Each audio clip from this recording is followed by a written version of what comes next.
Bon, M. Magloire Ndoba, vous la parole.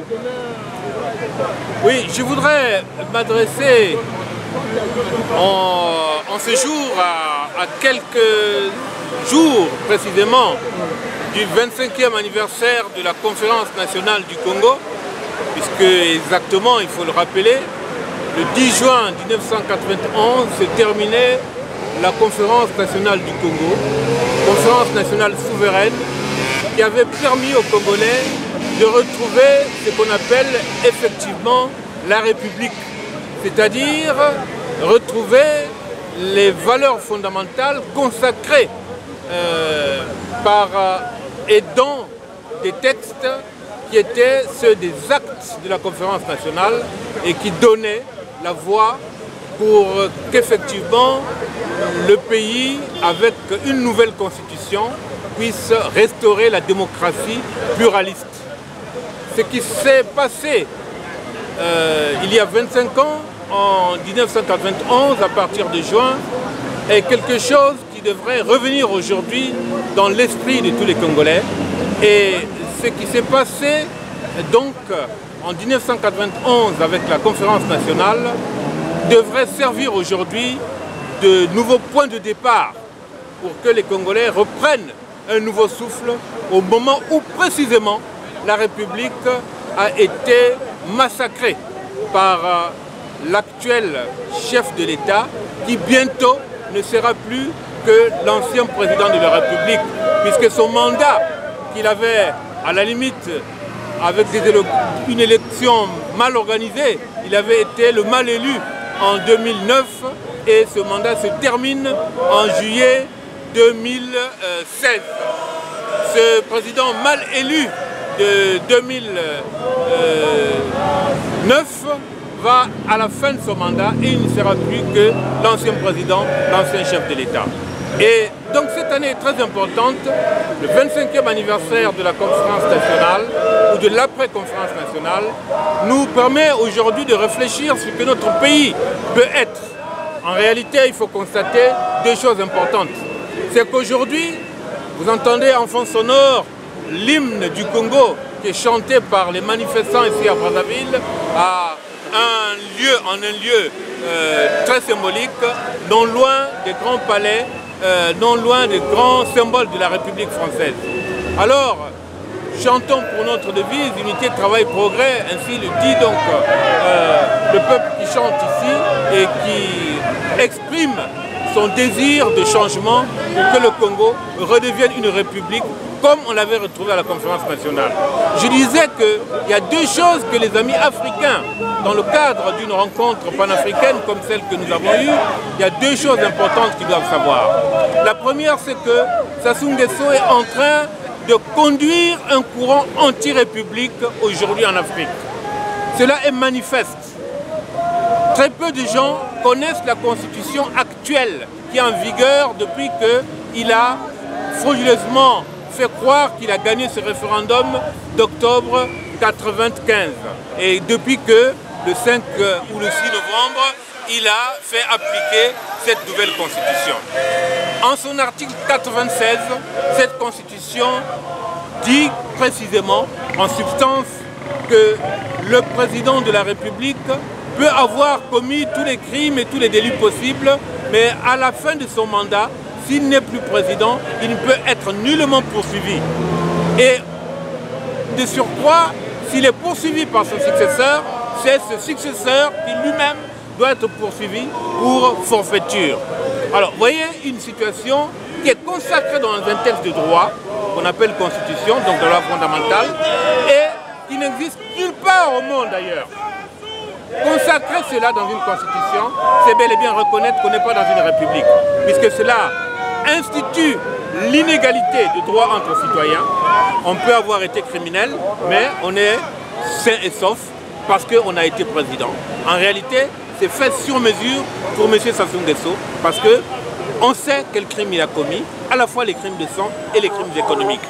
Et se donner une porte de sortie en hypothéquant l'avenir d'un pays comme il le fait, cela ne peut être toléré au nom d'aucune valeur.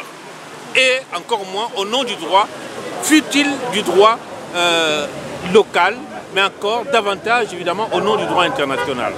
Alors, ce point, il faut le prendre comme le point de départ d'un cercle vicieux. Parce qu'avoir une constitution qui institue ainsi l'inégalité, parce que quand on dit délit, ça peut être des crimes, ça peut être des crimes économiques. Autrement dit, il peut commettre tous les crimes économiques, tous les délits économiques possibles, c'est-à-dire enfreindre mettre des freins à toutes les possibilités pour les autres Congolais d'être acteurs du développement. Lui, il sera toujours sain et sauf. Il peut protéger les siens, il peut protéger son clan, il peut protéger sa clientèle, mais il n'aura de compte à rendre à personne. Alors, ça instaure l'inégalité. Toutes les théories aujourd'hui et toutes les stratégies du développement vont dans le sens de mettre en avant l'égalité des citoyens devant la loi. Aujourd'hui, quand on parle des capacités, des capacités, c'est de donner aux citoyens de manière égale les possibilités d'accéder au développement. Si on institue l'inégalité dans la Constitution, alors tout est vicieux à la base. Voyez-vous, il y a donc un cercle vicieux dont les conséquences ne sont pas encore mesurées et ne peuvent pas être facilement être mesurées. Les Africains des autres pays doivent savoir que le Congo piège l'Afrique tout entière aujourd'hui en mettant dans une constitution une règle de loi aussi criminelle d'ailleurs, du point de vue de la criminalité économique, comme les économistes disent, que celle-là.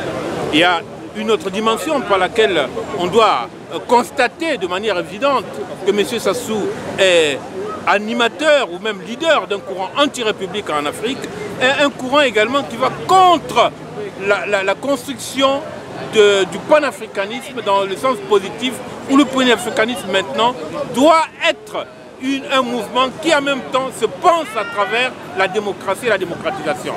Ce n'est pas le panafricanisme des partis uniques du temps de Nkrumah, du temps de Sékou Touré, etc. C'est un panafricanisme qui, depuis que Mandela était venu en 1994 à la conférence du sommet des chefs d'État, sa toute première participation en 1994 à Tunis, Mandela était venu en tant que président élu dans un système démocratique qui consacrait le one man, one vote comme principe mais essentiel, comme référent universel pour la démocratie en Afrique. Alors, donc Mandela a assuré la promotion de la Renaissance, mais de la Renaissance africaine, au sens même de la Renaissance panafricaine, y compris l'idée des États-Unis d'Afrique. Mais tout au moins, les cercles concentriques à travers les communautés économiques régionales, cela allait dans le sens de ce que Mandela arrivait à promouvoir et voulait développer en Afrique. Cet héritage de Mandela, c'est l'héritage que M. Sassou Nguesso est en train de saboter, de saborder et de tuer, puisque précisément, il faut s'en rendre compte, là aussi c'est un point essentiel, M. Sassou a fait adopter cette constitution où l'on ignore totalement la charte africaine de la démocratie, des élections et de la gouvernance. Il n'y a aucune référence à cette charte dans la constitution actuelle, alors que c'est une charte qui avait été adoptée par les chefs d'État africains en 2007. Le Congo était alors président en exercice, en tant que pays bien sûr, mais il se trouvait que c'était M. Sassou Nguesso qui était là, président en exercice de l'Union africaine, qui avait pu promouvoir cette initiative que beaucoup d'intellectuels et démocrates africains avaient lancée. Cette initiative a été saluée, le peuple sénégalais a signé et ratifié la charte africaine. Les peuples sud-africains et beaucoup d'autres peuples, le peuple guinéen, ont signé et ratifié la charte de la démocratie, des élections et de la gouvernance. Et ils sont près d'une dizaine de pays qui ont déjà ratifié. Et bien davantage qui ont signé et qui devraient pouvoir ratifier. Mais voilà l'instrument juridique que M. Sassou Nguesso a enterré en ignorant cette charte dans la Constitution telle qu'elle existe aujourd'hui. Mais une Constitution qui, bien sûr, doit pouvoir être écartée, balayée et enterrée par le peuple congolais, puisque c'est une Constitution qui va contre la démocratie. Alors, je voudrais donc ici, mon souci était de donner ce message aux amis des autres pays africains, aux démocrates africains et aux Congolais eux-mêmes aussi, qui ne le pénètrent pas assez suffisamment, qui ne sont pas encore bien pénétrés de certains aspects de cette constitution que M. Sassou Nguesso a imposée aux Congolais. A imposé, je dis bien, parce que ce référendum qu'il a organisé en octobre, comme tout le monde le sait, c'était vicié à la base, c'était un référendum illégal et c'était une situation d'illégalité totale qu'il consacrait et qui prévaut jusqu'à présent. Alors, j'ai dit au départ qu'en juillet, le mandat de M. Sassou qu'il doit aux élections de 2009 est un mandat qui prendra fin, alors nous serons en mesure partout, universellement, de dire que M. Sassou n'est plus président de la République, qu'il n'est plus chef de l'État. Donc, en attendant que cette nouvelle situation se crée, nous autres qui avons combattu la constitution qu'il tenait à mettre, à imposer aux Congolais et qu'il a réussi à imposer, nous autres nous continuerons le combat comme nous sommes en train de faire et comme en témoigne la manifestation qu'on a aujourd'hui et surtout que des amis démocrates des autres pays africains sont venus nombreux nous écouter, discuter avec nous, échanger très fructueusement à Évry autour d'une association dont on ne fera jamais assez d'éloges, l'association Le Club Équité, avec M. Salou Diallo, un ami guinéen, un panafricain et un panafricaniste même, je dirais, parce que je crois que distinguer les militants panafricains des militants panafricanistes, même si dans l'ensemble, ils sont dans le même esprit d'une union des Africains aujourd'hui dans le combat démocratique. Autour de M. Salou Diallo, de nombreux autres acteurs de la démocratie, M. Ndoudi, Mme Dini et bien d'autres encore, qui sont des élus, qui sont des Français de nationalité d'origine africaine, d'origine antillaise, qui sont reconnus par le peuple français ici. Ils sont élus au niveau des municipalités, au niveau des collectivités locales, et ils œuvrent aussi à transmettre universellement le message de la démocratie pour notre continent, pour nos peuples, dans un contexte mondial, qu'il faut le dire, est un contexte difficile, mais un contexte mondial dont nous ne pouvons combattre les obstacles qu'en chassant les dictateurs. Et M. Sassou en est un. M. Sassou est un tyran. Il faudrait que le peuple congolais, en comptant sur ses propres forces, avec la solidarité des autres peuples africains et des démocrates du monde entier, puisse vaincre la tyrannie qui est aujourd'hui au pouvoir au Congo. Je vous remercie. Merci. Doyen professeur Magloire Ndoba pour votre réaction sur la radio de la voix du peuple, la radio de la résistance. Francis. Oui, je vais mettre ici, mais je sais pas, il faut que les gens se mettent un peu au milieu là. Là, tu me vois là, viens ici, viens voir.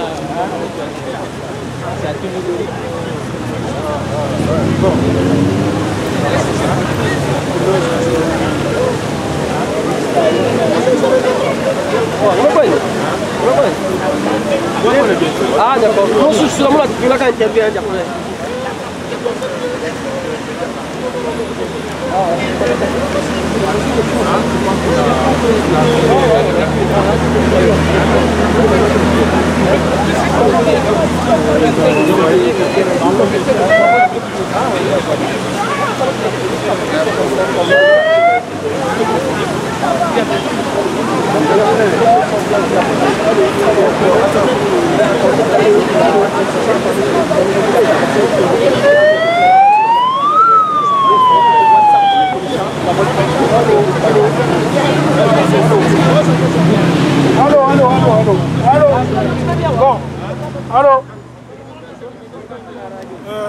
Il faut que quelqu'un prenne la caméra là. Qui va prendre la caméra?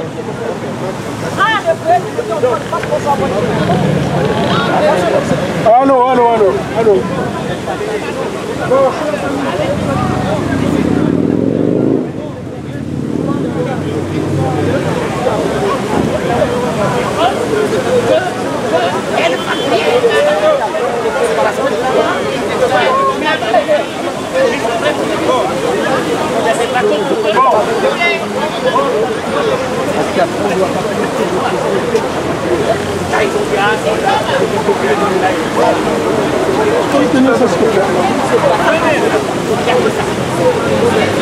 Ça marche, c'est bon? Ah, c'est bon. Hein? Il faut annoncer dans 8 minutes, fin de la manifestation. Mesdames, Messieurs, dans 8 minutes, fin de la manifestation. Il est 19h52. Il est 19h52. Dans 8 minutes, fin de la manifestation. Dans 8 minutes, fin de la manifestation. Merci. Bien, chers amis, bonjour. J'ai deux messages à donner à la communauté congolaise. Deux messages. Le premier est le suivant. Vous savez tous que la France et le Congo-Brazzaville sont des nations toutes deux héritières de la même histoire. Cette histoire, c'est celle du général de Gaulle, qui, exilé à Londres, mais peu apprécié par les Alliés, était obligé de chercher une autre terre d'accueil. Et cette terre d'accueil, ce n'était rien d'autre que le Congo-Brazzaville. Comment a-t-il procédé? Comme à Londres, les Alliés ne voulaient pas du général de Gaulle, eh bien, il a demandé à Félix Éboué, de demander aux notables congolais s'ils étaient d'accord d'accepter que Brazzaville devienne la capitale de la France libre. Donc les chefs coutumiers Congo et Téké, qui à l'époque géraient Brazzaville, ont dit oui, on accepte que Brazzaville devienne la capitale de la France libre.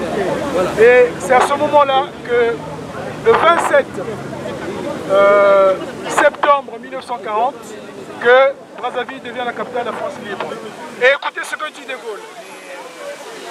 Alors, la France traverse la plus grande, la plus terrible crise de son histoire. Ses frontières, son empire, son indépendance et jusqu'à son âme sont menacées de destruction. Il faut donc qu'un pouvoir nouveau assume l'effort français dans la guerre. Je constitue à la date d'aujourd'hui un conseil de défense de l'empire. Le siège du conseil de défense est placé là où il convient pour exercer la direction de la guerre dans les meilleures conditions. La présence ordonnance sera promulguée au journal officiel de l'Empire, provisoirement au journal officiel de l'Afrique équatoriale française. Fait à Brazzaville le 27 octobre 1940 par général de Gaulle. Mais que constatons-nous? C'est que après les indépendances, l'histoire du Congo-Brazzaville, notamment pendant ces 20 dernières années, a été, si vous voulez, escamotée par la République française.